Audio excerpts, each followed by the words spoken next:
நண்பர்களே, என்ன பார்க்குறீங்க? கீரை கீரை போட்டிருக்கேன்.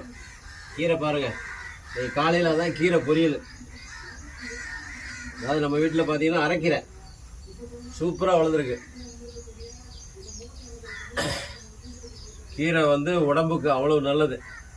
அதாவது சும்மா இருக்க இடத்துல ஏதாவது பண்ணுவோமேன்னு சொல்லிட்டு தான் கீரையை போட்டு ஓரளவுக்கு நல்லா வளர்ந்துருக்கு. அடாடாடா, கொடுக்காமல் அதை ஒடிச்சு எடுக்கணும். ஒடிச்சு எடுத்தால் தான் அடுத்தடுத்து வரும் கீரை. நீங்களும் இடம் இருந்தாக்கா முயற்சி பண்ணி பாருங்கள். இந்த மாதிரி இயற்கை விவசாயத்தில் இறங்க, ரொம்ப நல்லது.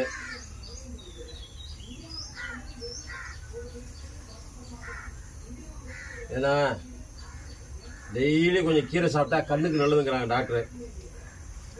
அதனால் எங்கேயாவது